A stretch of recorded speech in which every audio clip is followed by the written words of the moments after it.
আমি এই মুহূর্তে যেখানে বসে রয়েছি এটি হচ্ছে বাংলাদেশের সিলেট জেলার জাফলং এলাকা।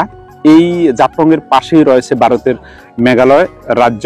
এখান থেকে প্রায় 200 মিটার পাশেই ভারতের মেঘালয় রাজ্য।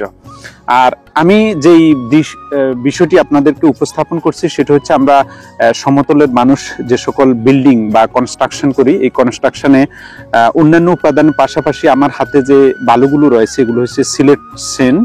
এই বালুগুলো ব্যবহার করে এবং প্রচুর পরিমাণে এই বালুর অনেক ধরনের অনেক উচ্চ মূল্য রয়েছে।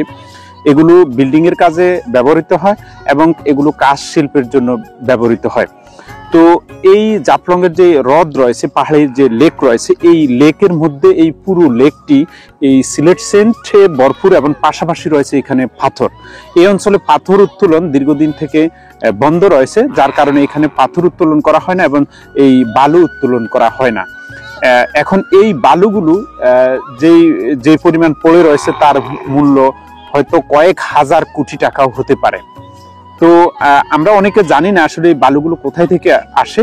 তো সেই ধারণা দেওয়ার জন্য আমি মূলত আপনাদেরকে এই ভিডিওটি ধারণ করছি এবং আপনাদেরকে এই তথ্যটি দিচ্ছি।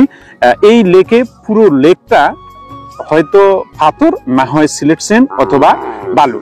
তো আমরা এখানে স্থানীয়দের সাথে কথা বলেছি, তারা আমাদেরকে জানিয়েছে এগুলো পাহাড়ি বিভিন্ন ঝর্ণার পানি, পাহাড়ি লেকের পানিতে এগুলো যখন প্রচুর পরিমাণ পানি আসে তখন ভারতের বিভিন্ন পাহাড় থেকে এগুলো খসে এই লেকে ভরপুর হয়ে যায়।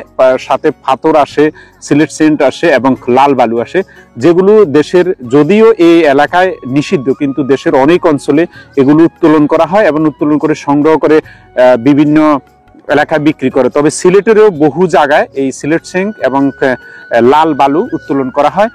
পাশাপাশি বাংলাদেশের অনেক অঞ্চলে সেগুলো রপ্তানি করা। আর সিলেট অঞ্চলে বেশিরভাগ এলাকায় মানুষের জীবিকা এবং অর্থনীতির অন্যতম মাধ্যম হচ্ছে এই লাল বালু, পাথর এবং সিলেট সেন্ট। সবাইকে ধন্যবাদ।